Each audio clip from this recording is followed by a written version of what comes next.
Hello बच्चों। I hope आप लोगों ने फिजिकल ये जो पहला टेस्ट था नीट का वो पूरी ताकत से दिया होगा। और इन केस अगर किसी बच्चे ने इस टेस्ट को ठीक से अपियर नहीं किया, प्रिपरेशन नहीं था या प्लानिंग नहीं था या उस टाइम मूड नहीं था या कोई और टेस्ट सीरीज दे रहे होंगे, उन सब के लिए एक मैसेज है कि सेकेंड टेस्ट से आप सीरियस हो जाओ, उसको सीरियसली प्रिपेयर करो। दो एक ट्रैक पकड़ के चलो, आपको डेफिनेटली फ़ायदा होगा। दूसरी बात, टेस्ट सीरीज़ हमेशा बिल्कुल उसी पैटर्न पे देना चाहिए जैसा वो एग्ज़ाम में आना है। लाइक ऑफलाइन है तो ऑफलाइन रखो। तीसरी बात, अगर आपको लगता है कि वो जो हमने अभी जो नया पैटर्न डेवलप हुआ है कि एक ऑप्शन भी आपको मिल रहा है, उसमें से आपको चूज़ करना है, बेसिकली 45 की जगह पे 50 क्वेश्चन मिल रहा है, उस पे टेस्ट किया जाए, तो वो अभी किसी को नहीं पता है कि उनका लेवल टफ होगा, इजी होगा। जैसे 35 प्लस 15 क्वेश्चन मिलेंगे, 15 में आपको 10 करने होंगे 15 में, बट यू डोंट नो वो 10 क्वेश्चंस कैसे होंगे। एक्चुअल में आपको बेसिकली करने होंगे क्वेश्चन 45 ही। थोड़ा सा मुश्किल इसलिए मैं उसको मान रहा हूँ because you have to read 50 questions. पहले आप 180 क्वेश्चंस चूज पढ़ते थे, उसको सॉल्व करते थे। अब आप 200 क्वेश्चंस पढ़ोगे, 180 की जगह पे 200 क्वेश्चंस पढ़ोगे, तो नेचुरली रीडिंग टाइम ज़्यादा लगने वाला है।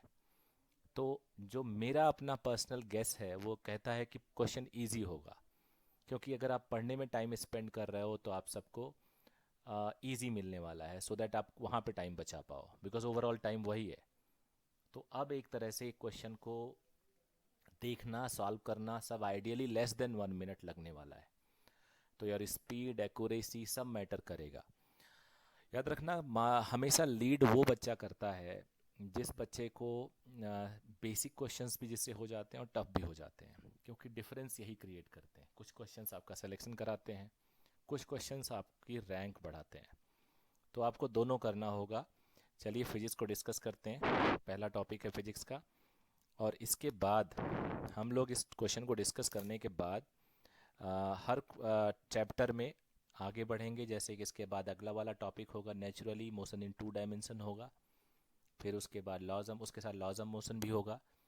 तो 11वीं का पेपर ऐसे होगा, कुछ पहले 3 टेस्ट, फिर 12वीं, फिर कंप्लीट 11वीं होगा, फिर 12वीं का टेस्ट होगा, 12वीं का कंप्लीट होगा, फिर हम आ जाएंगे मॉक पेपर पे।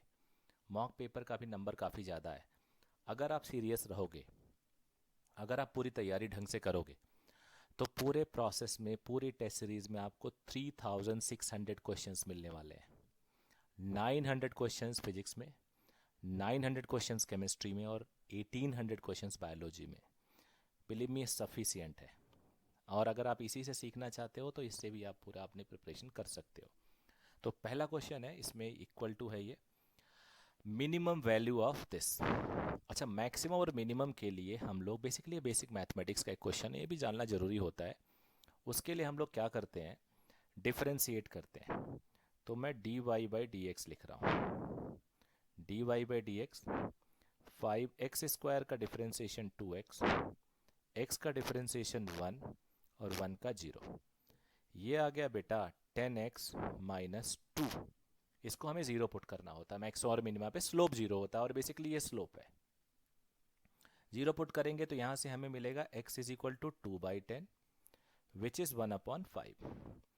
अब इस वैल्यू को हम y में पुट करेंगे, will get the minimum value. याद रखना, फिजिक्स अगर नहीं होता है तो हमें डबल डिफरेंशिएट करना होता है, फिर हमें चेक करना होता है मिनिमम बनेगा या मैक्सिमम बनेगा। उसकी कोई खास ज़रूरत नहीं है यहाँ पे। ये हो गया, जहाँ जहाँ x देखो वहाँ 1/5 लिखो। ये हो गया 5/25 -2/5 +1। ये हो गया बेटा 1/5 -2/5। 1 को मैं 5/5 लिख दे रहा हूँ। अब सारा नीचे 5 सेम है, तो 1 -2 +5, यहाँ से आ गया 4/5। सो आंसर इज 4/5 हो गया। देखो कितना आसान क्वेश्चन था। तो क्वेश्चन 1 आई होप सबको समझ में आ गया होगा। ये किसी भी फैक्टर को मैक्सिमम और मिनिमा के लिए होता है। अब चलते हैं अगले क्वेश्चन पे। From the top of a tower, a particle is thrown vertically downward with a velocity of 10 meter per second. The ratio of the distances covered by it in third and second of its motion. सीधे फेंका जा रहा है तो distance और displacement same है, ऊंचा tower है तो इसमें सीधे हम फार्मूला लगा सकते हैं nth सेकंड वाला। यूनिफॉर्म एक्सेलरेशन है हाफ ए 2n-1। तो पहले हम थर्ड ले लेते हैं। देखो आइडियली अगर साइन कन्वेंशन लगाओगे ये भी नेगेटिव ये भी नेगेटिव, एक्सेलरेशन भी जी नेगेटिव होता है, और 2 इंटू थर्ड सेकेंड अगर देखा जाए तो 2 इंटू 3-1 ये हो जाएगा। माइनस हटा देता हूँ, अगली बार नहीं लूँगा सेकंड वाले में।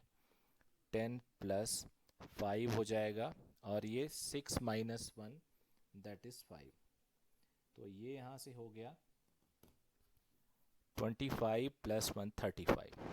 ये हो गया बेटा 35 मीटर है ये। अब आ जाते हैं सेकंड के लिए। सेकंड के लिए होगा u that is 10 plus half a that is 10 2 into 2-1। तो ये हो जाता है बेटा 10 प्लस 5 एंड 3 25। तो हमें रेशियो थर्ड टू सेकेंड बताना है। So it is 35/25। 5 से कैंसिल हो जाए, 5 7 टाइम्स 35, 5 5 टाइम्स, तो 7/5 इज द रेशियो। तो ये डायरेक्ट क्वेश्चन था जिसको आप लोग सॉल्व कर सकते हो, फार्मूला बेस्ड था। आ जाते हैं तीसरे क्वेश्चन पे। The radius of a circular plate increases at the rate of this centimetre पर second. At what rate does the area increases when the radius of the plate is this much? तो centimetre पर second है बेटा, तो ये dr/dt दिया हुआ है 0.1 सेंटीमीटर अपॉन सेकेंड। एरिया देख लेते हैं। एरिया का फॉर्मूला होता है pi r square. If we differentiate it with respect to time, तो आर स्क्वायर का डिफरेंशिएशन 2r dr/dt। अब ये हो गया 2πr dr/dt। 2π और r की वैल्यू है इस टाइम हमें रखना है 5/11 dr/dt 0.1। इसको सॉल्व करोगे तो 0.285 समथिंग ऐसे कुछ आता है, 286 समथिंग ऐसा। तो इसको हम रफली 0.29 सेंटीमीटर स्क्वायर अपॉन सेकेंड लिख सकते हैं। तो आप लोग इसको चेक कर लेना। मेरे पास कैलकुलेटर भी रखा हुआ है, तो एक बार और चेक कर लूँ, बिकॉज ये पेपर मैं सॉल्व कर चुका हूँ इसलिए मुझे आंसर याद है, लेकिन फिर भी मैं एक बार चेक कर लेता हूँ।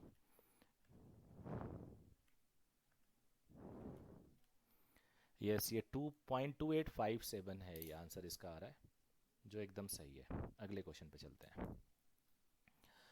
अब यह क्वेश्चन लेंथ दिया हुआ है और बी ब्रेथ दिया हुआ है, इन दोनों का सम देखना है। तो ये सिग्निफिकेंट फिगर का क्वेश्चन हो गया। सिग्निफिकेंट फिगर में ऐड और सब्ट्रैक्ट करने में एक ऑपरेशन लगता है जिसमें हम कहते हैं the final result should contain least number of decimal places. तो अब least number of decimal place एक है यहाँ पे, तो अगर 4 ऑप्शन में एक में ही एक प्लेस है तो वही आंसर हो जाएगा। वैसे मैं तो सजेस्ट करता हूँ एक बार जोड़ के भी देख लेना, बट आंसर यही होगा 4.4। Least number of decimal place एक डिजिट तक है, तो इसमें कोई इशू नहीं है कि ऐसे क्वेश्चंस गिफ्टेड होते हैं आप लोग के लिए। Position of a particle moving in xy plane at any time t is given by this, y is given by this। Basically ये 2 डायमेंशन का क्वेश्चन हो गया, और कई बार ऐसे क्वेश्चंस आ जाते हैं, गलती से आ गया है तो मैं इसको सॉल्व कर रहा हूँ। थोड़ा स्पेस मेरे पास कम है बट सफिशिएंट है। एक्सेलरेशन बताना है, तो एक्सेलरेशन को जीरो करना है, यानी हमें 2 बार डिफरेंशिएट करना होगा। वेलोसिटी बताना है, उसको भी जीरो करके देखना है, यानी एक बार डिफरेंशिएट करना होगा। तो पहले वेलोसिटी निकालते हैं, ये dx/dt, तो टी स्क्वायर का 2t हो जाएगा, तो 6t - 6। ये हो गया वी एक्स डायरेक्शन का। वाई डायरेक्शन को साइड में लिख देते हैं, इधर लिख देते हैं t² - 2t। तो वी वाई होगा dy/dt। इसको डिफ्रेंशिएट करोगे तो 2t - 2। इसको अगर हम जीरो करें दोनों को, तो वी एक्स जीरो होगा, यानी 6t - 6 जीरो होगा, यानी t = 1 सेकेंड पे वी एक्स जीरो होगा। और यहाँ भी वी वाई अगर ज़ीरो करो तो ये भी t is equal to 1 second आ रहा है, यानी 1 सेकेंड पे वेलोसिटी जीरो हो रहा है। तो सी तो एकदम करेक्ट लग रहा है चला, लेकिन फिर भी मैं एक्सेलरेशन भी चेक करना पसंद करूँगा। अब एक्सेलरेशन के लिए क्या करते हैं, डबल डिफरेंशिएट करते हैं, d two x by D t square या d we by D T. तो डबल डिफरेंशिएट करोगे तो 6 आएगा, बिकॉज टी का डिफरेंशिएशन 1 और ओनली जो -6 है वो 0 हो जाएगा। ए वाई देख लेते हैं, D we by D T, तो ये हो जाएगा सिर्फ 2। तो ये कांस्टेंट है, 0 नहीं है। तो velocity and acceleration of the particle can never be zero, चौथा ऑप्शन पढ़ रहा हूँ, ये नहीं, वेलोसिटी जीरो हो सकता है, एक्सेलरेशन नहीं हो रहा है। Velocity of the particle is zero at T is equal to zero, गलत है। Acceleration of the particle is zero at T is equal to zero, गलत है ये, बिकॉज एक्सेलरेशन तो कांस्टेंट है। तो C answer is correct, answer is C. थोड़ा better question था। आ जाते हैं अगले क्वेश्चन पे। क्वेश्चन नंबर 6 है, which are one of the following. इसमें देखो 4 ऑप्शंस थे, मेरे पास 1 ऑप्शन मिसिंग है, but I have the question paper, तो उसमें मैं आपको चारों ऑप्शन दे दूंगा। इनफैक्ट जो सही है शायद जो होना है वही नहीं दिया हुआ है। 4th ऑप्शन था, मैं कलर कोशिश करता हूँ वही चुन लूँ जो दिया हुआ है। 4th ऑप्शन था angular momentum per unit mass, angular momentum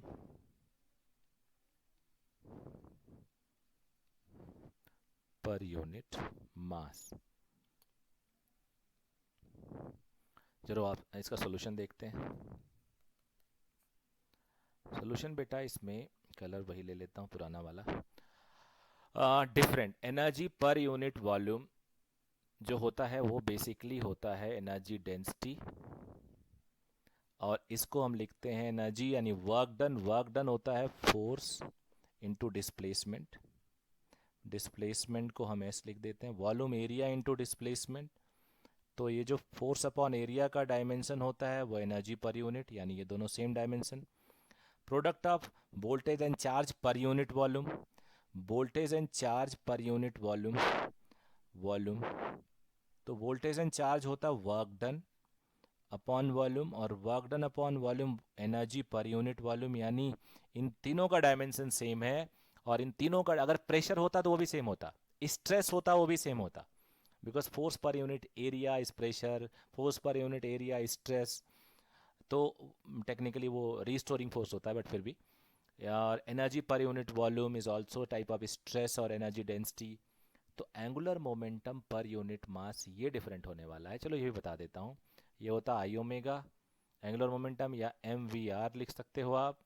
तो angular momentum per unit mass तो v इंटू आर आ जाएगा जो डिफरेंट है। तो आंसर हो जाएगा डी, ये आंसर हो जाएगा, ये डिफरेंट है। आ जाते हैं अगले क्वेश्चन पे। A body starts from rest and travels a distance S with uniform acceleration, then moves uniformly 2s and finally comes to rest after further 3s under uniform retardation. The ratio of the average velocity to the maximum velocity, ये हमें निकालना है। तो ये अच्छा question है, इसको मैं ग्राफ से बताना पसंद करूँगा। तो ऐसा करता हूँ, वीटी ग्राफ बना देता हूँ सॉल्यूशन के लिए। वीटी ग्राफ, डिस्प्लेसमेंट एस चल रहा है, फिर 2s हो गया, कुछ चीज़ें आप समझोगे।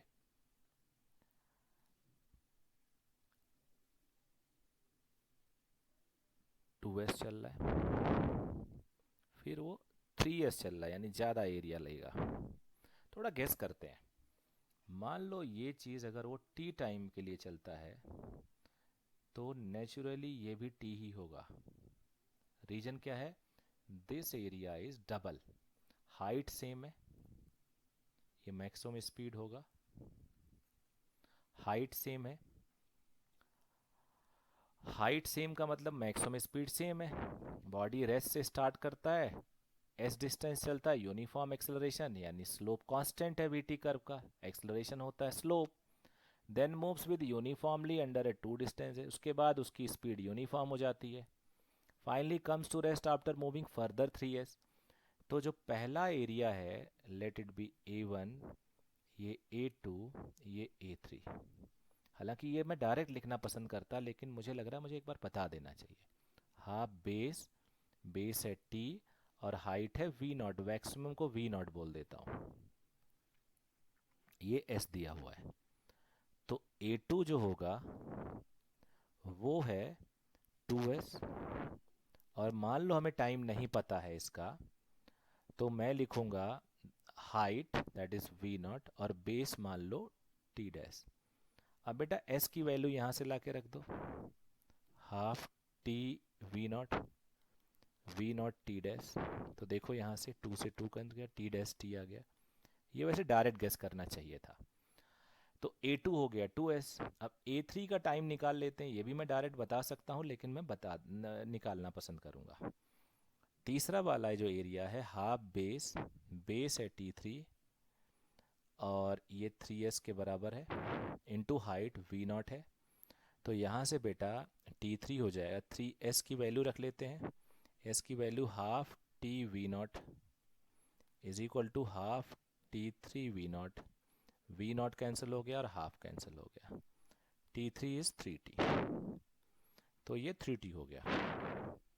तो हमारे पास टाइम आ गया पूरा का पूरा जर्नी का। हमसे पूछा गया है ratio of average velocity to maximum velocity. तो एवरेज होता है टोटल डिस्प्लेसमेंट, तो टोटल डिस्प्लेसमेंट कितना है, मैं कलर थोड़ा चेंज करना पसंद करूँगा, यहाँ से बेटर होगा आप सबके लिए।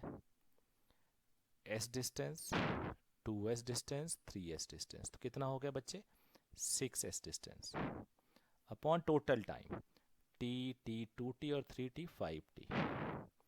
मैक्सिमम स्पीड देख लेते हैं। मैक्सिमम स्पीड निकालने के लिए हम लोग यहाँ से निकाल लेते हैं, ये वाला मैक्सिमम स्पीड को वी नॉट बोला है और ये है 2s अपॉन टी, ये मैक्सिमम स्पीड हो गया और ये एवरेज हो गया। अब मैं एवरेज वेलोसिटी और मैक्सिमम का रेशियो निकाल रहा हूँ। एवरेज हो गया 6s/5t और मैक्सिमम हो गया 2s upon T, T cancel हो गया, s भी गया, तो 3/5 इज द राइट आंसर। कितना आंसर आया 3/5। तो आप लोग 3/5 इस पे टिक कर लीजिए। कितना आसान क्वेश्चन है ये, और मैं इसको डिस्क्रिप्शन में जाना इसका लिंक दे दूंगा, ये एग्जैक्टली मैं पढ़ा चुका हूँ आपको, और उसमें आपको मैंने ये वीडियोस में अपने डाल रखा है कि कहाँ पे है, ये डिस्क्रिप्शन में मैं एग्जैक्टली लिंक दे दूंगा और टाइम दे दूंगा कि किस टाइम पे ये क्वेश्चंस आप जाके वहाँ पे स्टडी कर सकते हो। चलिए आगे बढ़ते हैं। ये ग्राफ का क्वेश्चन लिखिए। From the VT graph speed at t is equal to 1.2 metre per second, 1 second पे, acceleration 2 metre per second square, average speed during first second is 1.5, speed of the particle can never be zero. तो देख लेते हैं, 1 second पे जाके ये थोड़ा सा ब्रेक कर जा रहा है यहाँ पे डायग्राम में। तो एक्सेलरेशन देख लेते हैं, एक्सेलरेशन तो स्लोप होता है बेटा, और ये 45 डिग्री है और ये बेस इसका 1 है, तो बेसिकली यहाँ मैं लिख दे रहा हूँ ये बेस 1 है, ये 45 है, तो हाइट भी 1 ही होगा, तो ये 1 है तो ये 2, और acceleration dv/dt, slope is 1/1, 45 degree है तो 1 मीटर पर सेकेंड स्क्वायर, तो ये तो गलत हो गया। एवरेज स्पीड जरूर निकालना आसान है थोड़ा, एवरेज होता है टोटल डिस्प्लेसमेंट, तो एरिया जो इसका है, एरिया उसका है ग्राफ का, वो बताएगा। 1 सेकेंड बेटा हम लोग पीछे आ जाते हैं, हाँ एरिया देगा हमें, ये जो एरिया है ये देगा डिस्प्लेसमेंट वीटी का एरिया, तो एरिया होगा half sum of the parallel side 2 + 1 into the height that is 1 upon total displacement upon total time, तो ये आ गया 3/2 that is 1.5 metre per second. ये तो सही हो रहा है, तो ये सही हो रहा है। Speed of the particle can be zero, ना जी ये गलत दिख रहा है। 1 सेकेंड पे 1.2, नहीं जी ये 2 आ रहा है यहाँ पे, तो ये भी गलत दिख रहा है। सो आंसर इज 1.5, सीधे था और कुछ चेक करने की ज़रूरत नहीं है। क्वेश्चन 9 पे आ जाते हैं। हाँ, ये बड़ा ही कॉमन क्वेश्चन है. If the sum of two unit vector is a unit vector, sum of two unit vectors is a unit vector, then the magnitude of their difference is magnitude of their difference. तो देखो बेटा, ऐसा होता है, दो vector का सम अगर unit आ रहा है तो डायग्राम तो ऐसा बनता है, एक वेक्टर ए है, दूसरा वेक्टर भी ए है, और ये तीसरा वेक्टर रिजल्टेंट है, ये भी ए के बराबर है. रिजल्टेंट का मैग्नीट्यूड ए के बराबर है. ये तब होता है जब इंटरनल एंगल 60 हो, इनके बीच में 120 डिग्री का एंगल हो. तो इसको जरा हम लोग मैथमेटिकली सॉल्व करते हैं. रिजल्टेंट होता है a square plus B square plus 2ab. तो यूनिट वेक्टर है ये, और यूनिट वेक्टर ही थे ये सारे, सबका मैग्नीट्यूड यहाँ से हम लिख सकते हैं, ये कट गया, -1/2 is equal to cos theta. अब अगर डिफरेंस देखें, ये तो सम का था. If the sum of two unit vector is then the magnitude of their difference. अब रिजल्टेंट ऑफ देयर डिफरेंस चाहिए, तो इनका मैग्नीट्यूड होगा a square plus B square -2ab cos theta. You know ये कॉमन फार्मूला है, 1 + 1 - 2 × 1 cos theta is -half. तो ये हो गया 112 माइनस माइनस प्लस प्लस 1√3. वैसे ये काफ़ी बच्चों को मुझे पता है रटा भी होता है. ये आंसर है √3. पहला देखो -1/2 का मतलब हो गया, ये इनके बीच में एंगल आया 120 का, बाद में ये एंगल हो जाता है 60 डिग्री का. ऐसे होता है. ये जो ए वेक्टर है और ये दूसरा ये जो ए है, इसको -a ऐसे कर देते हैं. अब नेचुरली ये बढ़ जाता है रिजल्टेंट, ये √3 टाइम्स आ जाता है. Excuse me. और ये एंगल 60 डिग्री हो जाता है. तो अगर थोड़ा डिटेल में जो पढ़ता है उसको ये समझ में आ जाएगा, पर यहाँ के लिए इतना ही. अब आ जाते हैं क्वेश्चन नंबर 10 पे. The component of this along this. Component अगर इसको ए मान लो, इसको बी मान लो, तो component of A along B होता है ए dot B, B vector upon modulus of B का स्क्वायर. ये होता है आंसर. अब इसका मैग्नीट्यूड दिया गया है, चलो पहले वैल्यू निकाल लें. ए डॉट बी निकाल लेते हैं. तो ए आई के साथ, जे जे के साथ, तो ए डॉट बी हो जाएगा 2 + 3 दैट इज़ 5. तो ये हो गया 5. बी वेक्टर है i plus j upon magnitude of B का स्क्वायर, मैग्नीट्यूड 1 + 1 का स्क्वायर. तो ये हो गया 5/2 i vector plus j vector. But हमें तो मैग्नीट्यूड चाहिए, तो मैग्नीट्यूड इज, आंसर में मैग्नीट्यूड मांगा गया है, √ कोफिशिएंट ऑफ आई का स्क्वायर, कोफिशिएंट ऑफ जे का स्क्वायर, √2 मल्टीप्लाई कर देते हैं, √2 डिवाइड कर देते हैं, तो ऊपर 2 आ जाएगा, 2 से 2 कैंसिल, 5/√2 इज द आंसर. ये आंसर है. तो ये भी इजी क्वेश्चन था, फार्मूला बेस्ड था. फार्मूला पता होना चाहिए projection of A on B. अब ये देखते हैं question number 11. Two forces each of magnitude F have a resultant of same magnitude F. अगला वाला क्वेश्चन था. The angle between two vector 120 degree. एक एफ वेक्टर है, एक एफ वेक्टर है, इसका मैग्नीट्यूड भी एफ ही होगा. ये तभी पॉसिबल है जब 120 डिग्री का एंगल हो इनके बीच में. So answer is 120 degree. और ये प्रीवियस क्वेश्चन को बता रहा है. चलिए आगे मूव करते हैं.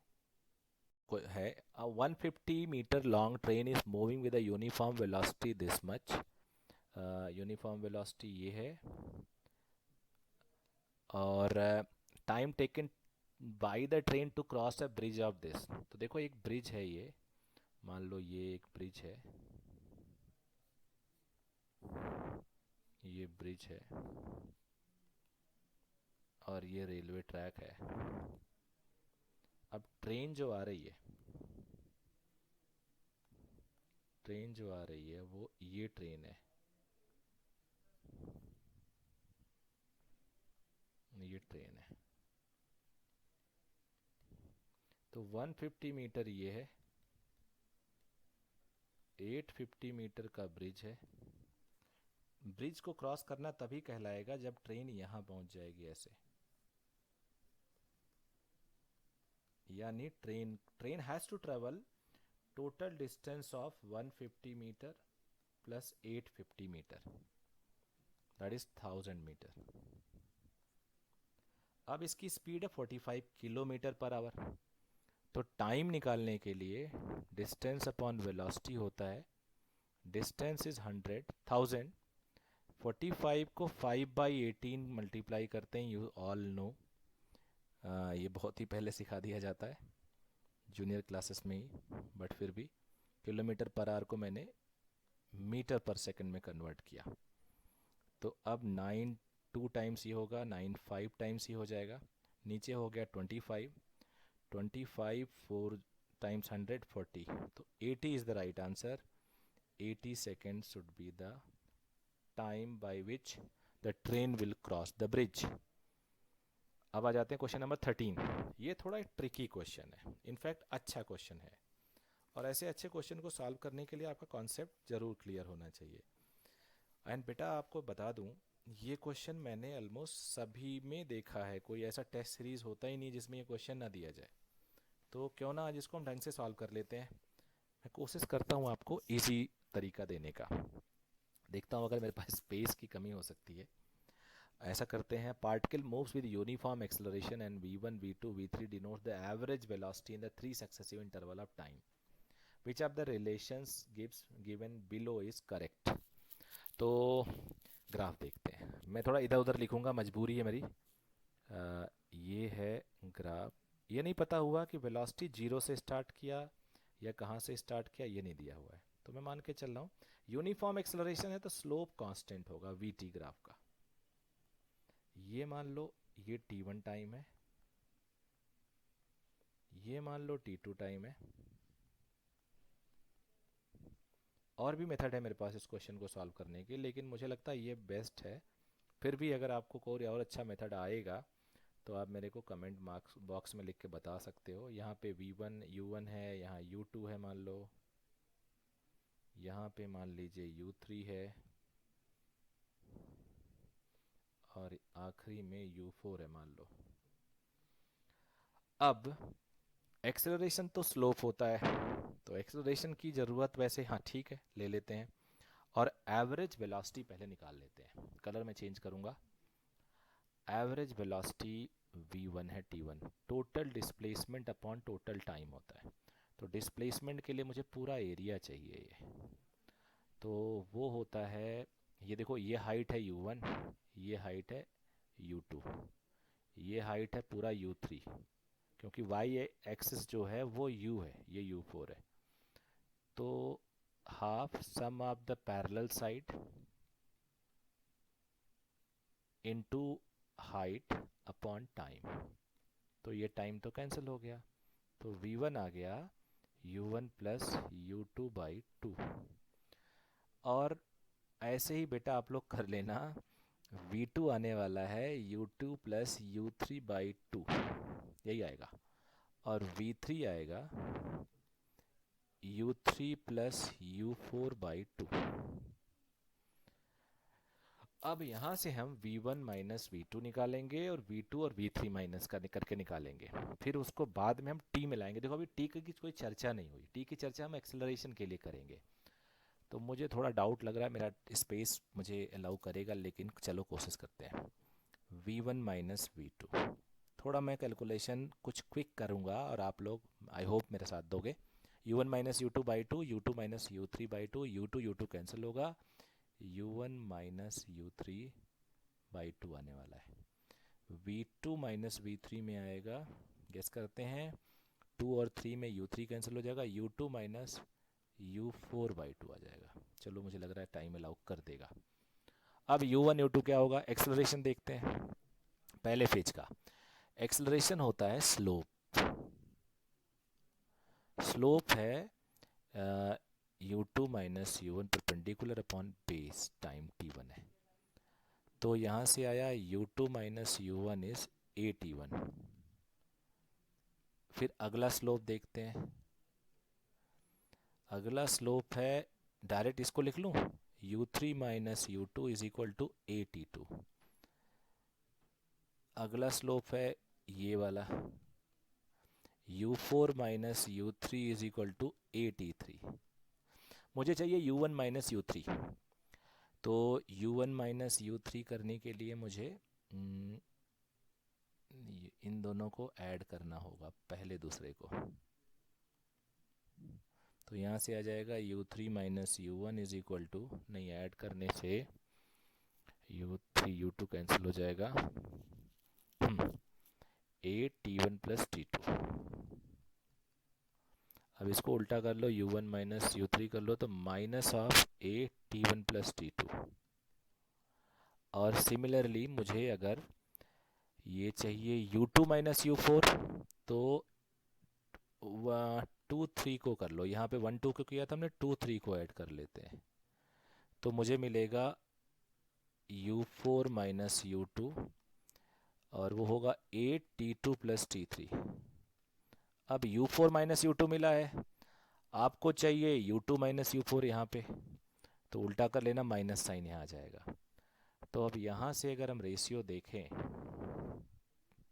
कलर में चेंज कर लेता हूँ बेटा, ये V one minus V two upon V two minus V three, ये आ जाएगा V one minus V two, U one minus you three, U one minus you three upon U two minus you four. U one minus you three है यहाँ पे, ये race T one plus T two के साथ आ रहा है, और U two minus you four आएगा टी टू और टी थ्री के साथ। तो T one plus T two plus t three, और आंसर जाके सही होगा, प्लस एक ही में है ये।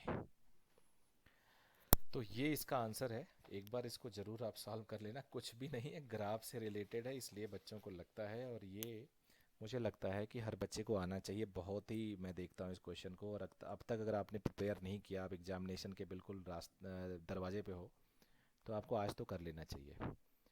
ये देख लेते हैं, the mean time period of a second pendulum is 2 second, तो हम सबको पता है। Mean absolute error in the time period is this, to express the estimate error, अरे इसमें क्या दिक्कत है, T plus minus delta T. तो t is given as 2, delta t is given as 0.5 second, answer है। बेसिकली इसमें बच्चा confuse, answer ये है, बच्चा कंफ्यूज हो जाता है इसमें, उसे लगता है 2 डेसिमल तक डिजिट है एरर, तो इसको ये लिख दें, बट यहाँ पे एब्सोल्यूट एरर डायरेक्टली दिया हुआ है। यहाँ पे आपको ये नहीं दिया हुआ डेसिमल के 2 प्लेसेस तक हम मेजर कर सकते हैं। अगर सिर्फ 2.00 होता, इफ टाइम होता 2.00 सेकेंड, और आपको रिप्रेजेंट करना होता एरर में, तो आप इसको लिख सकते थे, आप लिख सकते थे, बट यहाँ पे ये सही है। तो कुछ क्वेश्चन मैंने बोल रखा, आपको गिफ्ट मिलेंगे, ये गिफ्ट था। A is perpendicular to b, a is perpendicular to b. अब बेटा परपेंडिकुलर का मतलब हो गया कि ए डॉट बी जीरो है, तो A dot B is equal to zero, 90 degree पे है। तो ए क्रॉस बी जीरो नहीं हो सकता, ये मुझे लग रहा हो सकता, देखते हैं। A dot A plus A dot B, मैंने ये ब्रैकेट ओपन कर दिया, A dot A square, A dot B zero, तो ए स्क्वायर सही है, ये सही है। ए डॉट बी जीरो होना चाहिए, ये गलत हो गया, यहाँ पे ये गलत है, तो B is the right answer. ये भी एकदम गिफ्टेड क्वेश्चन था। Mark the correct statement. देखो बच्चे, ए और बी ये सम होता है, रिजल्टेंट होता है, ये हमेशा ए और बी से छोटा होगा। कहा जाता है कि ए अलग से बी अलग से का मैग्नीट्यूड हमेशा बड़ा होता है ए प्लस बी से, मतलब कैपिटल ए है ये, तो पहला गलत हो गया। ए प्लस बी ये सही है, ये भी गलत है, ये तो बिल्कुल गलत है। जब ए प्लस बी बड़ा नहीं होता तो माइनस बी कैसा बड़ा होगा? तो ये सही आंसर है। ये भी बिल्कुल आसान क्वेश्चन था। Question 17, mass length time and electric current as a fundamental quantity, the dimension of permittivity. बेटा परमिटिविटी के लिए मैं जो क्वेश्चन ट्राई करता हूँ, इससे ट्राई करता हूँ पर्सनली। इसे क्यू स्क्वायर बोल सकते हैं अपॉन आर स्क्वायर। तो एप्सिलॉन नॉट होता है q square upon f r square. ऐसे सोचो, q square a t, a ampere t time, और force m l T minus two, खटाखट आपको याद होना चाहिए एल स्क्वायर। तो ये हो गया ऊपर ए स्क्वायर टी स्क्वायर, नीचे M L cube T minus two, ऊपर ले जाओ सबको, M minus one L minus three T to the power four A square. कोई है? Yes, C is the right answer.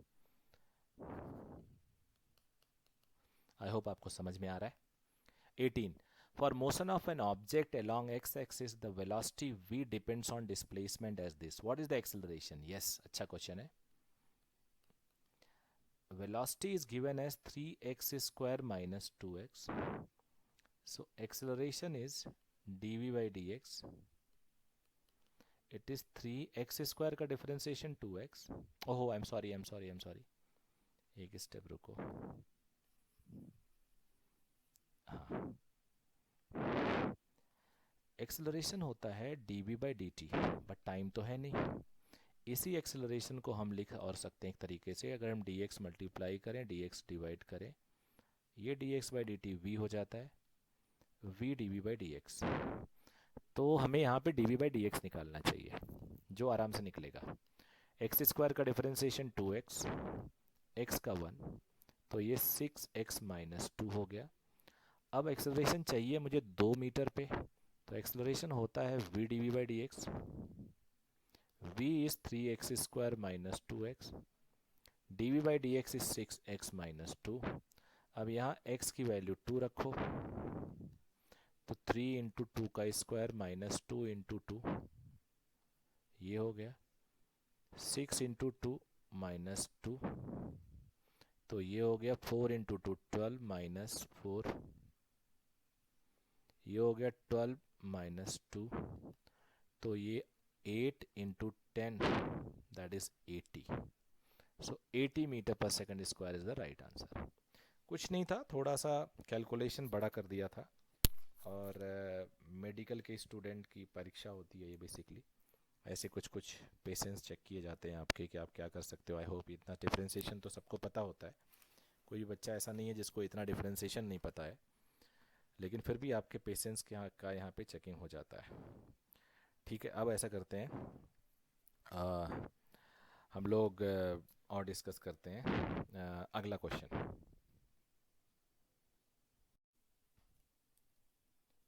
अब आगे वाले क्वेश्चन पे आते हैं, question number 19। Quantities A and B are related by the relation A upon B, where is the linear density and A is the force। ये थोड़ा सा missing लग रहा है क्वेश्चन, मैं आपको पढ़ दिखाता हूँ। where M is a linear density and A is a force, dimension आप B बताना है। तो ये लीनियर डेंसिटी है A, तो B हो गया बेटा A upon M। Linear density होता है mass upon length,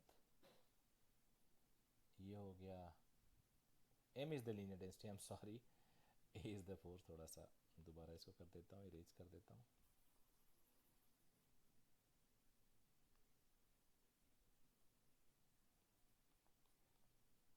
a force है, तो फोर्स होता है, फोर्स हम लिख देते हैं m l T minus two. Linear density होता है मास अपॉन लेंथ, यानी m l minus one,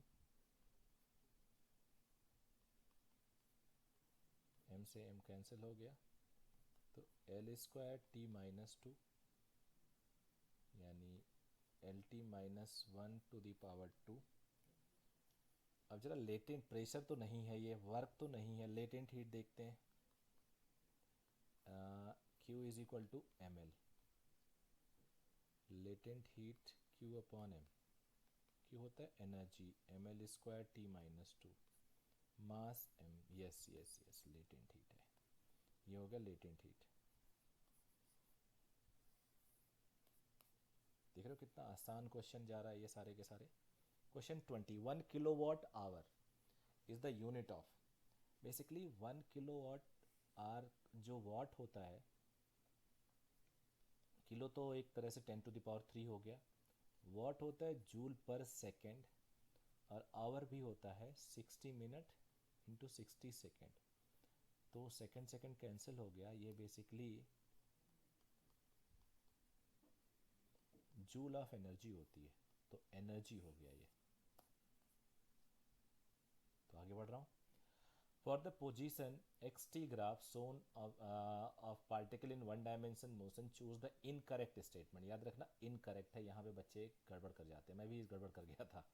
particle was release from rest at t is equal to 0, सही है, because t is equal to 0 यहाँ पे है। At C particle will reverse its direction, बिल्कुल सही है। इसके बाद पार्टिकल देखो यहाँ पे पॉजिटिव स्लोप है इधर पे, और उसके बाद स्लोप नेगेटिव हो गया, तो वेलोसिटी चेंज हो गई, ये भी सही है। Average velocity of motion between B and D is positive, B से डी तक एवरेज पॉजिटिव है, नहीं जी। टोटल एवरेज वेलोसिटी तो डायरेक्शन पलट रहा है, तो पॉजिटिव नहीं है। नहीं नहीं, पॉजिटिव हो सकता है यहाँ पे, एक बार फिर से सोचो ज़रा, पॉजिटिव हो सकता है बिकॉज डिस्प्लेसमेंट तो पॉजिटिव ही है। एवरेज वेलोसिटी क्या होता है, total displacement upon total time, ये सही लग रहा है मुझे, तो ये सही लग रहा है। हमें तो इनकरेक्ट करना है, लेकिन इस पॉजिटिव बट डायरेक्शन नेगेटिव है, ना ना ना ना ना ना, यहाँ पे देखो पॉजिटिव इधर है और यहाँ ज़्यादातर नेगेटिव, ना ना ना ना, एक गड़बड़ लग रहा है मुझे, इनकरेक्ट में ये आ गया। एट ई वेलोसिटी ज़ीरो, सही है, स्लोप ज़ीरो है। एक्सलरेशन ग्रेटर देन ज़ीरो, तभी तो वेलोसिटी फिर पॉजिटिव होने लगा, स्लोप, ये भी सही है। तो ये मुझे सी गड़बड़ लग रहा है। ये मैं सोचने का तरीका मेरा बिल्कुल वैसे ही मैंने सोचा जैसे आप सोचते हो, आपके दिमाग में डाउट आता है, मैंने ऐसे क्रिएट किया। आंसर इसका सी है, बिकॉज ये गलत है, पॉजिटिव नहीं है, नेगेटिव है, बिकॉज स्लोप नीचे जा रहा है, डिस्प्लेसमेंट कम होता जा रहा है। देखो ना, यहाँ से बी से सी तक डिस्प्लेसमेंट थोड़ा सा बढ़ा, बट सी से डी तक काफ़ी कम हुआ, तो ओवरऑल नेट डिस्प्लेसमेंट नेगेटिव हुई है। होप समझ में आया होगा आपके। 22 आते हैं। At the given graph is possible, if the given graph is possible in realistic situation, y and x variables may represent। देख बेटा, अगर नीचे x को तूने टाइम रखा, तो एक टाइम में दो वेलोसिटी नहीं हो सकती, एक टाइम में दो एक्सेलरेशन नहीं हो सकता, एक टाइम में दो डिस्प्लेसमेंट नहीं हो सकता। भगवान ही होंगे जो दो जगहों पे प्रेजेंट होंगे एक ही समय में। देखो ना, एक ही टाइम पे दो वैल्यूज नहीं पॉसिबल है y की। y को एक बार एक्सेलरेशन मान रहे हैं, एक ही टाइम में दो एक्सेलरेशन नॉट पॉसिबल। y को टाइम मान रहे हैं, एक ही टाइम में दो y को वेलोसिटी मान रहे हैं, एक ही टाइम में दो वेलोसिटी नॉट पॉसिबल। y को डिस्प्लेसमेंट मान रहे हैं, एक ही टाइम में दो displacement not possible. So velocity and displacement can be, ऊपर वाले को वेलोसिटी मान लो, इसको डिस्प्लेसमेंट मान लो। तो डिस्प्लेसमेंट में ऐसा संभव है, एक ही टाइम पे दो, दूसरी बार आके वहीं पे उतने डिस्प्लेसमेंट पे आ गया कोई ऑब्जेक्ट, आगे गया फिर थोड़ी देर बाद वहीं आ गया।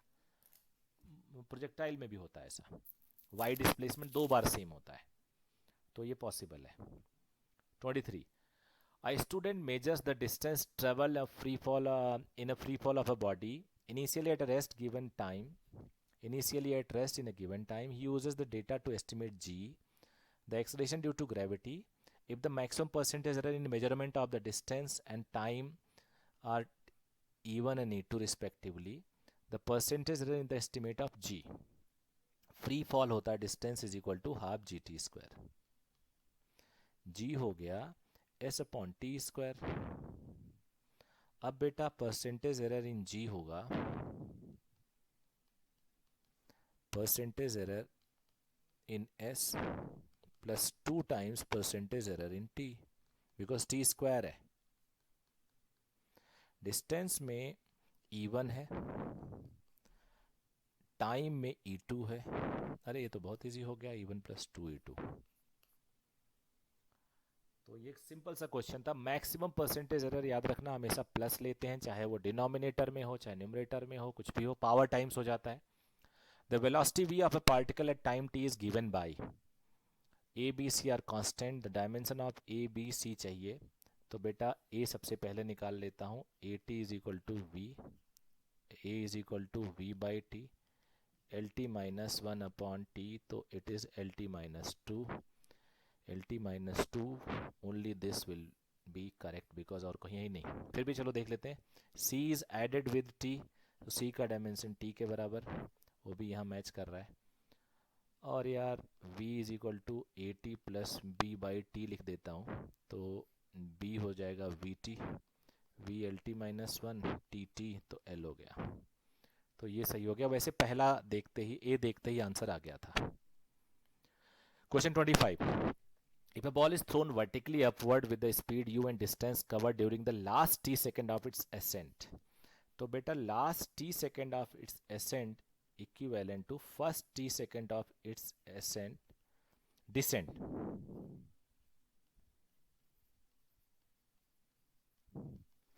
distance travel in last t second of ascent is equal to first t second of descent। और ये हो जाएगा, ऊपर से जब आता है कोई तो u ज़ीरो होता है, u zero plus half g T, minus minus cancel हो जाता है, हाफ जी टी स्क्वायर, तो answer half g t square.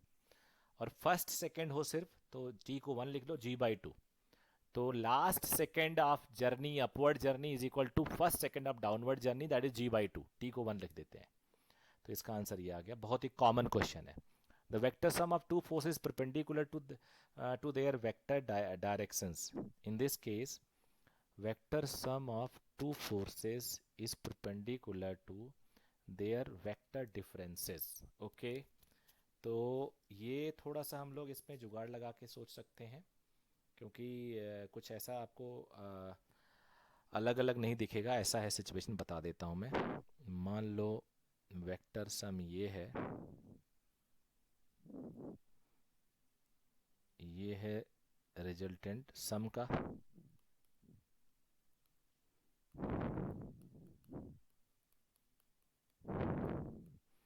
और डिफरेंस का होगा b, सीधे नीचे ले आओ ये। अब ये जो r1 है और r2 है ये परपेंडिकुलर है, तो अब इसको अगर हमें सॉल्व करना हो तो इसको हम कैसे सॉल्व करेंगे? दिमाग में क्या आ रहा है आप लोगों के? तुरंत सोचिए, 1 सेकेंड लगता है। सीधे सीधे आप लोग दोनों को, रिजल्टेंट को डॉट प्रोडक्ट ले लिया करो। तो 1 सेकेंड, a प्लस बी हो गया, क्योंकि दोनों वेक्टर के बारे में इंफॉर्मेशन पूछा चारों ऑप्शन में, आपस में ये परपेंडिकुलर है, परपेंडिकुलर डॉट प्रोडक्ट 0 होगा। अब a plus b dot a minus b, जरा ओपन करते हैं, a dot a, I am sorry ये माइनस लिख देता हूँ, 1 सेकेंड,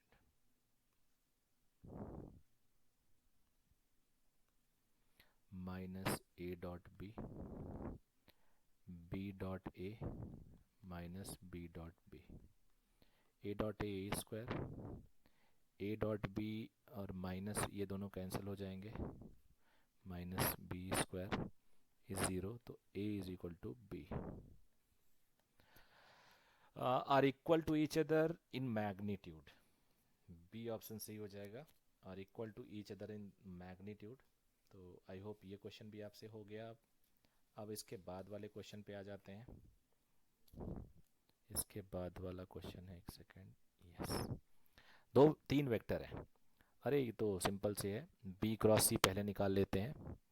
तो b क्रॉस सी निकालने के लिए डायरेक्ट निकाल लेते हैं, वो मैट्रिक्स बनाने की ज़रूरत नहीं है। ये जे माइनस के, वो सर्कल बना देता हूँ, आई जे के। क्लॉकवाइज जाओगे तो प्लस अगला आ जाएगा, एंटी क्लॉकवाइज में माइनस आ जाता है। Cross product between unit vector, तो आई क्रॉस जे ये हो गया, प्लस 2k क्रॉस जे, फिर आ जाते हैं आई को के के साथ, माइनस आई क्रॉस के, फिर मैंने आई को जे के साथ मल्टीप्लाई आई और जे भी कर देता हूँ, आई क्रॉस जे। और एक सेकंड, यहाँ पे मिस कर दिया मैंने,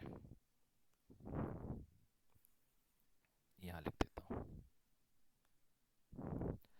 आई क्रॉस जे हो गया और 2k क्रॉस जे हो गया। 2k 2 यहाँ पे है, 2k क्रॉस जे, अंदर बाहर कोई फर्क नहीं पड़ता। फिर आई को जे के साथ माइनस माइनस, एक सेकंड बेटा,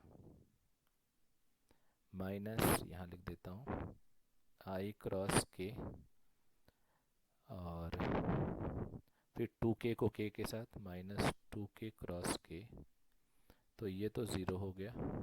आई क्रॉस जे के होता है, k क्रॉस जे माइनस आई होता है, आई क्रॉस के माइनस जे होता है, माइनस जे होता है आई क्रॉस के, तो माइनस माइनस प्लस हो गया। तो अब a dot b cross c हो जाएगा 2i minus 3j plus 7k dot minus 2i plus j plus k, 2 minus 4, j minus 3 plus 7, answer is 0। तो इतना कुछ करने के बाद हमें 0 मिल रहा है, बट वैसे मार्क्स आपके 4 मिल जाएंगे, थोड़ा सा पेशेंस दिखाना पड़ेगा। A body moves with velocity v2, v3v in first, second and one third distance of path traveled. One third distance of path traveled. अब इनका हमें निकालना है एवरेज स्पीड। तो एवरेज स्पीड निकालने के लिए आपको कुछ तरीका अप्लाई करना पड़ेगा। वैसे एक जुगाड़ बता सकता हूँ मैं, जो मैंने इसके रिटन सॉल्यूशन में दिया हुआ है, और वो ये है,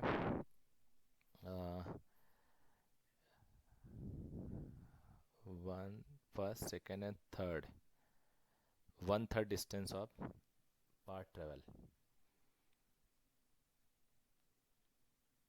तो इक्वल डिस्टेंसेस दिए हुए हैं, तो इक्वल डिस्टेंसेस के लिए आप ऐसे कर सकते हो, v v 2v 3v, average होता है total displacement upon total time.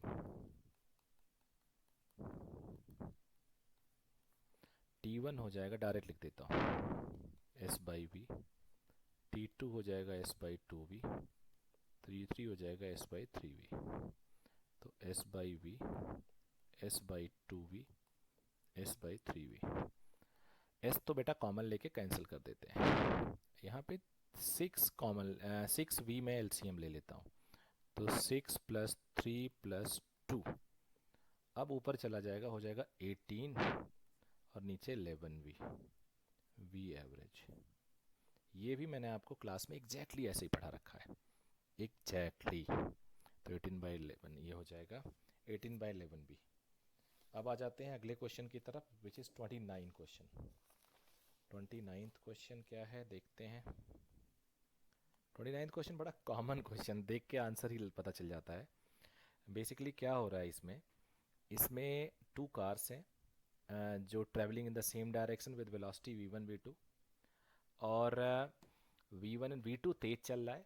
ए का है, when a car a is at a distance d behind car b, a तेज चल रहा है लेकिन वो बी के पीछे है। ड्राइवर ऑफ के a applied the brake producing uniform retardation, there will be no collision when.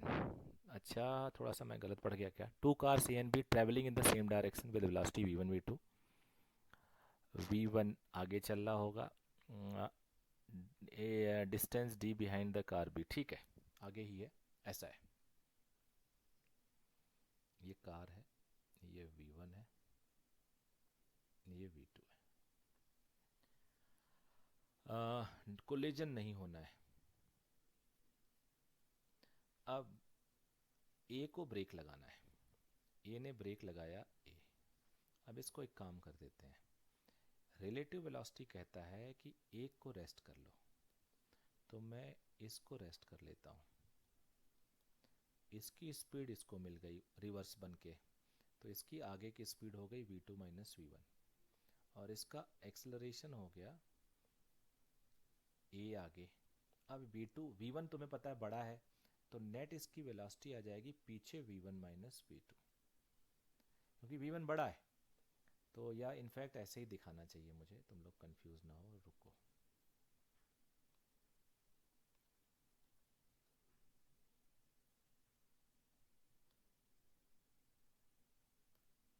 इसकी वेलोसिटी हो गई पीछे v1 माइनस v2।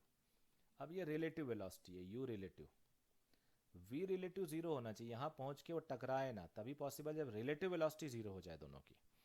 तो v relative square is equal to u relative square minus 2a relative into distance relative.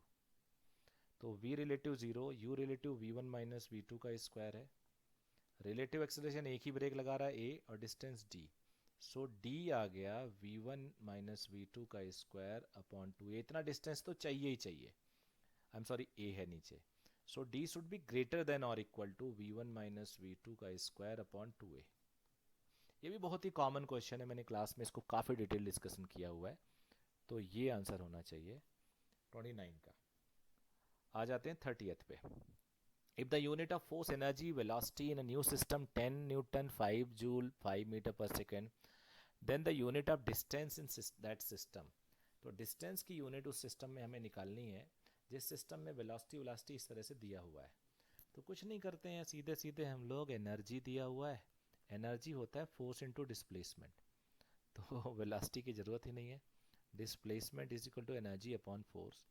Energy this given as 5 joule, 5 joule, force is given at 10 newton, तो ये 1/2 हो गया metre में, तो 0.5 metre is the answer, 0.5 metre is the answer. कोई बहुत tough था क्या? अब आ जाते हैं क्वेश्चन 31 पे। Vector a is perpendicular to b, component of a minus b along, component a भी मुझे लगता है कुछ मिसिंग है, हाँ मिसिंग है, ए माइनस बी अलोंग ए प्लस बी। तो फॉर्मूला होता है, इसे ए मान लेता हूँ, इसे बी मान लेता हूँ, तो कंपोनेंट होता है ए dot B, b upon mod b का स्क्वायर, तो a minus b dot A plus b और a plus b upon modulus, तो मॉडुलस इसका होता है a square plus B square, आखिरी में सबका मॉडुलस लेना होगा, तो हो जाएगा a square A dot a minus plus a b minus b a minus b square ये, और a plus b upon under root, ये हो गया, ये गया,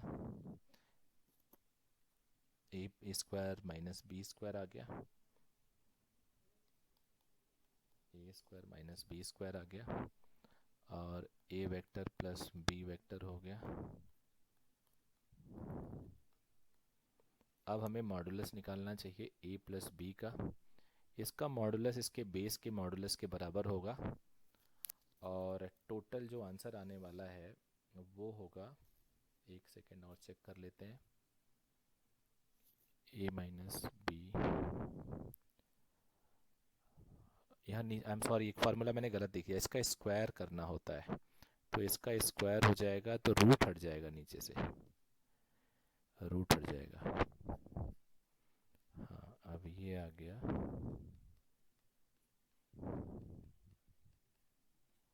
और a vector plus b vector का मॉडुलस होगा a square plus B square, multiply कर सकते हैं, ये रूट इतने का मल्टीप्लाई उतने का डिवाइड, तो सब कैंसिल वैंसिल होके ये बचेगा। देखो इतना सब करना पड़ेगा आपको। और अगर इसमें दिक्कत है तो कोई बात नहीं, मैं थोड़ा सा उन बच्चों के लिए जो थोड़ा मुझे लगता है कुछ बच्चे इसमें परेशान हो सकते हैं, तो उन बच्चों के लिए दोबारा लिख देता हूँ। जो ए और बी वेक्टर है, अगर कोई इसका मॉड पूछे तुमसे तो बेटा ये होता है। तो आंसर तो ये है, सारे बच्चे समझो आंसर ये है, लेकिन आपको इसका मॉड देखो। जो चारों ऑप्शन है इसमें मॉड पूछा है, मॉडुलस पूछा है, यानी मैग्नीट्यूड पूछा है। तो मैग्नीट्यूड के लिए आपको ए वेक्टर और बी वेक्टर जो आखिरी में बचा है ना आंसर में, उसको भी मॉडुलस लिखना पड़ेगा, तो वो मैंने यहाँ लिखा। फिर मैंने रूट को हटाने के लिए, देखो ऊपर ऑप्शन में रूट कहीं नहीं है, और है तो ए स्क्वायर माइनस बी स्क्वायर नहीं है। A square minus b square कहाँ पे है? A square minus b square third option पे है, और थर्ड ऑप्शन में ऊपर ए स्क्वायर बी स्क्वायर नहीं है, रूट भी नहीं है। तो इसको हमें आंसर की शक्ल में लाने के लिए, चेक करने के लिए मल्टीप्लाई और डिवाइड कर दिया मैंने, और आंसर आ गया। तो ये सी आंसर सही है बेटा इसके हिसाब से। आ जाते हैं अगले क्वेश्चन पे, 32। ये क्वेश्चन मुझे अच्छा लगा। This one is one of the best question in this chapter. In fact अगर मैं बोलूँ तो मुझे शायद सबसे बढ़िया क्वेश्चन यही लगा। और ये क्वेश्चन जेई लेवल का है, अच्छे लेवल का है। और मुझे लगता है कि आप लोग इस क्वेश्चन को, मेरा सॉल्यूशन यहीं पे बंद करो और एक बार सीरियस ट्राई करो। अगर आप सीरियस ट्राई करोगे तो इस क्वेश्चन में आपको, अगर सॉल्यूशन नहीं भी आएगा आपसे तो भी आपको अच्छा लगेगा। आपको लगेगा कि ऐसे क्वेश्चन हमें ट्राई करने चाहिए, इससे माइंड आपका आईक्यू बढ़ेगा। Two person a and b running on a track in the same direction, observes a car. A is saying that the car is moving in east direction. ऐसा कर लेते हैं पहले, नॉर्थ साउथ ईस्ट वेस्ट बनाते हैं। North Y axis लेते हैं, south minus y, east i, और वेस्ट माइनस आई। अच्छा, velocity of a with respect to b को हम v a minus v b भी लिख देते हैं कॉमन रेफरेंस में, ये भी आपको पता होना चाहिए। A says that car is moving in east direction, B says that car is moving in north direction. They contradict the direction but say the magnitude is same. If the speed of B is double that of the speed of A, तो ये तो हमें link मिल गया, ये given है। Same direction में है तो मैग्नीट्यूड डबल है, डायरेक्शन सेम होगा।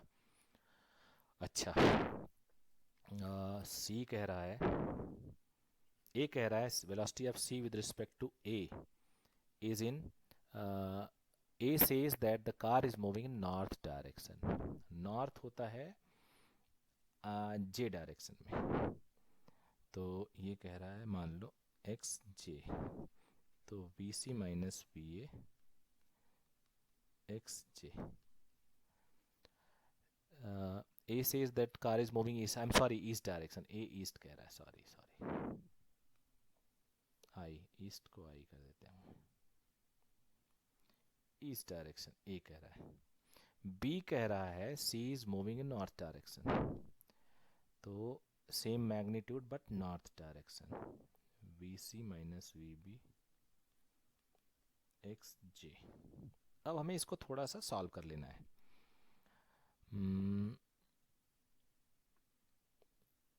ऐसा करते हैं, a with respect a B को ले आते हैं इसमें से, यहाँ से और यहाँ से। कलर का चेंज कर लेता हूँ पेन का। अगर मैं दोनों को सब्ट्रैक्ट करता हूँ तो इसमें से वन में से टू को माइनस करता हूँ, तो ये minus plus v b minus v a आ जाएगा, और ये आ जाएगा, मैंने वन में से टू किया, एक्स आई माइनस जे, ये हो गया। या v b is given as two v a, तो two v a minus v ए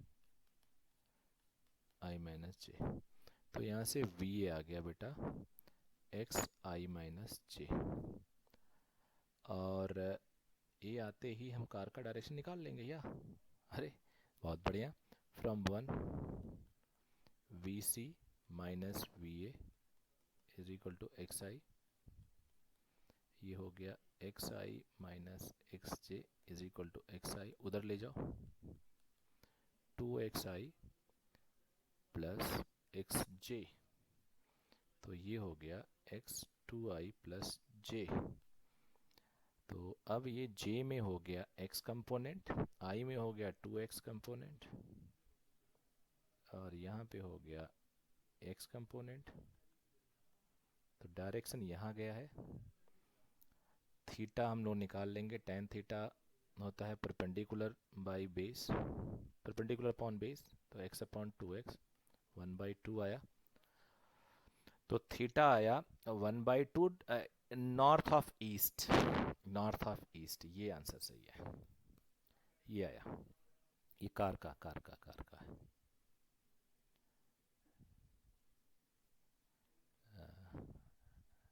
नहीं, ये तो सी का ही था, ये ए का था, और हमने कार यहाँ निकाला। ठीक है, तो कार की स्पीड ये आ गई बेटा, x2i प्लस जे, यानी जे में एक कंपोनेंट यहाँ ड्रॉ कर दिया है मैंने कलर से। मैं इसको थोड़ा हाईलाइट कर देता हूँ, हाईलाइट, कलर हाईलाइट का ये नहीं, दूसरा कलर चुनता हूँ, ये दिस वन। तो बढ़िया क्वेश्चन है, पहला ऑप्शन था इसका सही। अब आ जाते हैं दूसरे क्वेश्चन पे। Next 33, the position of a particle moving along x axis depends on time according to equation this. इस इक्वेशन पे डिपेंड कर रहा है, और हमें बताना है x metre t time, what are the dimension of a and b। अरे कुछ नहीं है, a होगा x upon t square, acceleration L T minus 2, और b क्यूब, मुझे लगता है कुछ मिसिंग तो नहीं है, लेट मी चेक इट। हाँ मिसिंग है, बी टी क्यूब है ये, तो b होगा x अपॉन टी क्यूब, तो l upon T 3 L T minus 3। ये तो आपको गिफ्ट दिया जाता है, कुछ कुछ गिफ्ट वही पाता है। देखो 32 तक आपको पेशेंस रखना है, फिर आपको 33 पे गिफ्ट मिला, बीच में भी 3-4 मिले थे। A physical quantity p is related to 4 observations a b c as follows, d भी है and d, p is equal to a cube b root c upon root c into d, percentage error in the measurement of this तो p में चाहिए 3 times percentage error in a, 2 times percentage error in b, 1/2 times percentage error in c, 1 times percentage error in d। a में जो error है वो है 1%, b में जो एरर है वो है 3%, c में जो एरर है वो है 4%, और d में जो एरर है वो है 2%। ऐड करिए, तो 3 प्लस 6 प्लस 2 प्लस 2, 13%। या आगे बढ़ते हैं सीधे।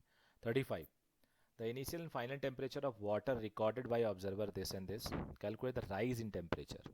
तो डेल्टा टी बताना है।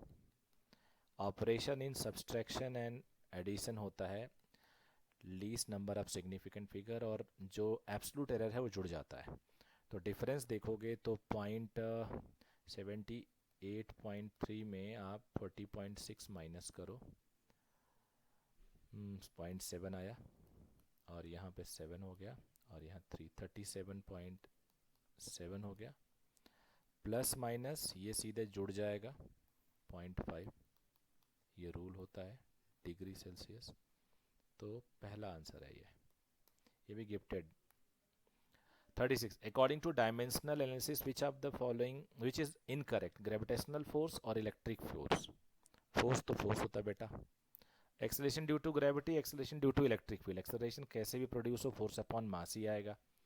ग्रेविटेशनल फील्ड इंटेंसिटी, ये गड़बड़ है, इनटू, और ये फोर्थ वाले ऑप्शन में इनटू क्यों लिया गया है? अच्छा हाँ, इनटू तो किसी को भी कर सकते हो, दो ऐसे डायमेंशन को भी आप मल्टीप्लाई कर सकते हो जो सेम नहीं है, बट जोड़ना घटाना ऐड सब्ट्रैक्शन हमेशा सेम डायमेंशन के साथ कर सकते हैं। ग्रेविटेशनल फील्ड इंटेंसिटी होता है force upon mass, electric field intensity होता है electric force upon mass, electric force upon charge. तो ये अलग अलग है, तो ये सही है, इनकरेक्ट। आगे बढ़ते हैं। The ratio of surface tension to viscosity coefficient can be represented. Surface tension को टी या टी कर दो, विस्कोसिटी कोफिशिएंट ऑफ विस्कोसिटी, इसको फार्मूला निकालने के लिए विस्कोसिटी का मैं हमेशा बच्चों को ये बोलता हूँ फार्मूला निकालना। तो विस्कोसिटी हो गया force upon r into b, और सरफेस टेंशन होता है फोर्स अपॉन लेंथ। तो हमें क्या चाहिए, surface tension upon viscosity. Surface tension हो गया फोर्स अपॉन लेंथ, विस्कोसिटी हो गया फोर्स अपॉन आर वी, ऊपर चला जाएगा। तो ये गया आर मीटर हो गया, लेंथ कैंसिल, वेलोसिटी आ गया। तो velocity is the right answer. ठीक है, दोबारा स्लो करके देख लेना। अब आ जाते 38। An electron starting from rest has a velocity v that increases linearly with time so that v is equal to kt. Find the distance covered by the first 3 seconds. तो बेटा ये ds by dt, ds is equal to, कोई negative नहीं है, कोई रुक rest पे नहीं आ रहा है, तो कोई ऐसी टेंशन नहीं है। First 3 second 03 03 0s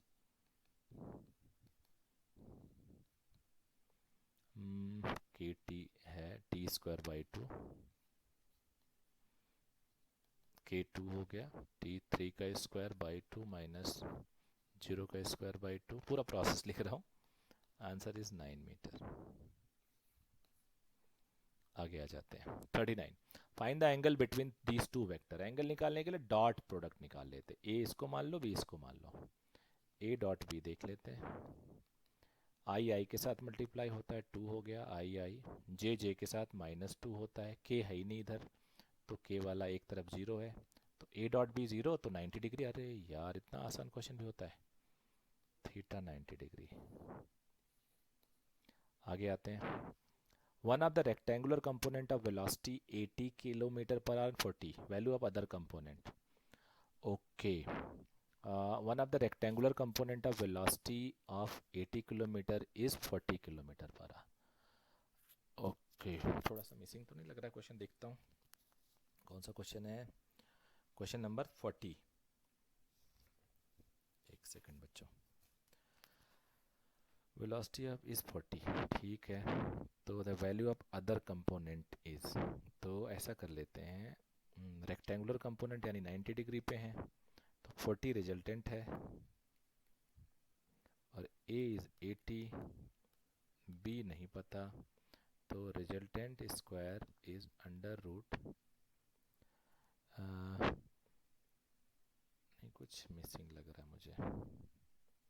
one of the rectangular component of velocity of 80 kilometre. अच्छा, थोड़ा बेटा स्क्रीन पे मुझे लगता है कुछ दिक्कत हो गई है। हाँ, एक सेकंड।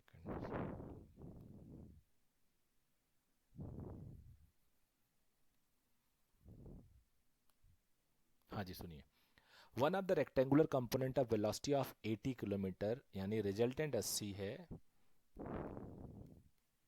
उसमें से एक 40 है, दूसरा बताना है।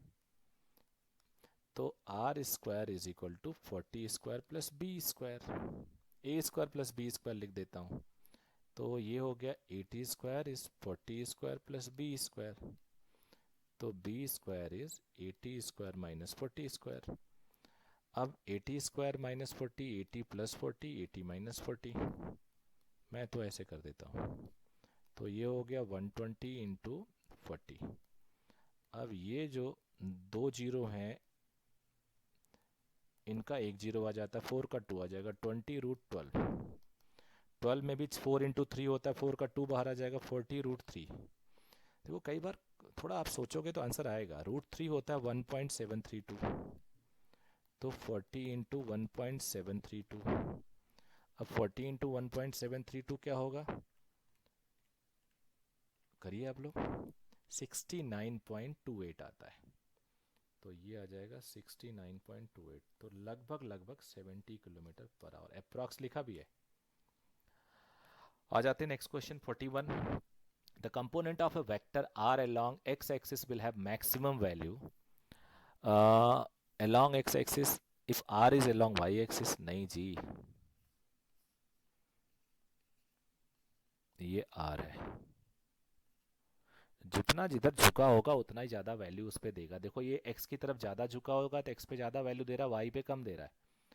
तो r is along x axis, ये सबसे ज़्यादा होगा तो पूरा का पूरा r x हो जाएगा, और कोई सही नहीं है इसमें।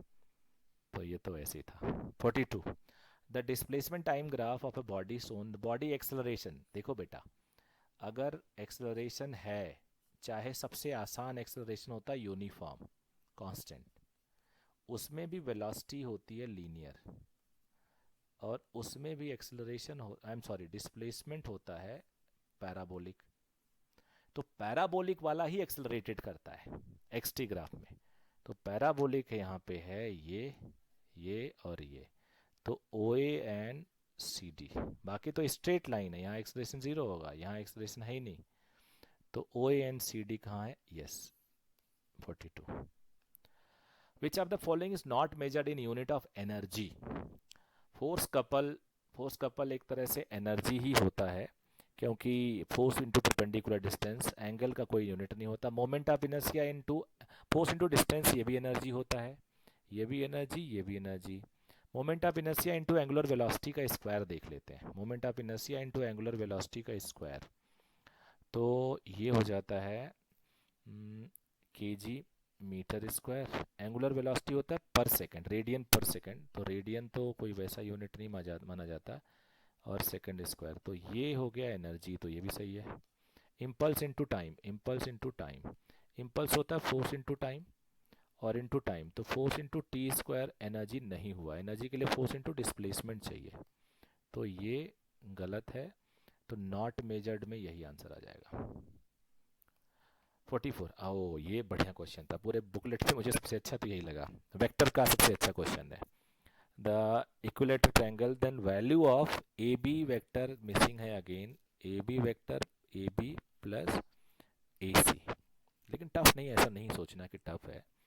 तो ए बी को मैं लिख सकता हूँ, ए बी को A O plus O B, A B हो जाएगा। देखो बेटा, ए ओ प्लस ओ बी, और ए सी वेक्टर को लिख सकता हूँ ए ओ प्लस ओ सी।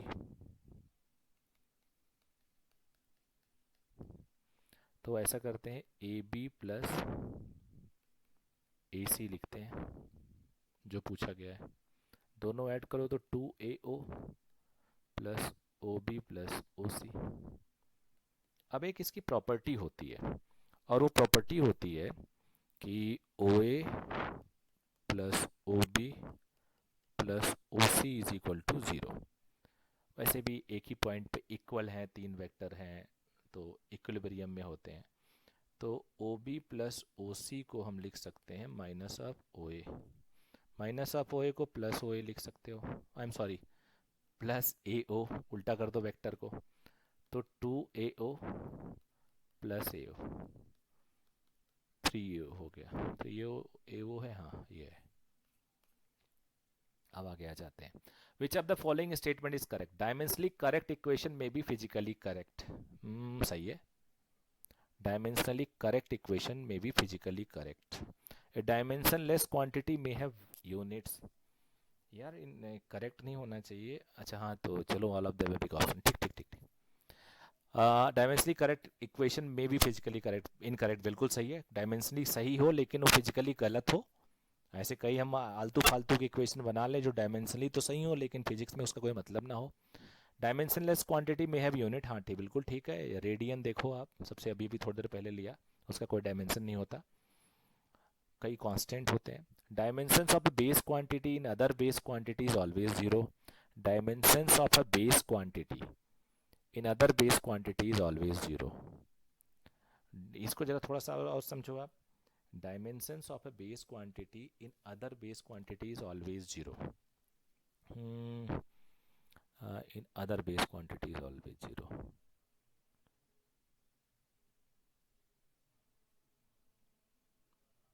इसको ज़रा सोचो, मुझे लग रहा है कि इसका भी आंसर सही ही होगा। Reason is dimensions of a base quantity in other base quantity is always zero. दो एक बेस क्वांटिटी को दूसरे बेस क्वांटिटी के टर्म में अगर हम देखें तो डायमेंशन जीरो होगा, एकदम सही है ये। इसका एग्जाम्पल मैं सोच के आपको कमेंट बॉक्स में लिखता हूँ अगर दिमाग में आता है। लेकिन हाँ, ये सही है क्योंकि एक तो दो रीज़न है देखो मेरे सही करने का।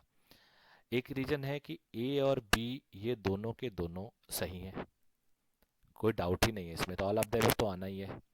ये भी यही आ रहा है कि एक बेस के का एक और बेस के टर्म में उसकी क्वांटिटी के टर्म में ऑलवेज जीरो होगा, बिल्कुल सही लग रहा है ये। लेकिन इसका एग्जैक्टली मैं आपके कमेंट बॉक्स में आंसर देता हूँ। तो ये था, that's all about the discussion. I hope आप लोग अब इसको और बेटर तरीके से पेपर को समझोगे, समझ में आया होगा, और जो जो कमियां होंगी उसको दूर करोगे। अगला डिस्कशन को हम थोड़ा और जल्दी रिलीज़ करेंगे इस बार। पेपर को हमने पूरा इवनिंग तक अलाउ कर रखा था, लेकिन अगले में थोड़ा सा और पहले रिलीज़ करेंगे जिससे आपको आसानी होगी। Thank you very much. I hope अब सारे पेपर आप लोग दोगे। Thank you.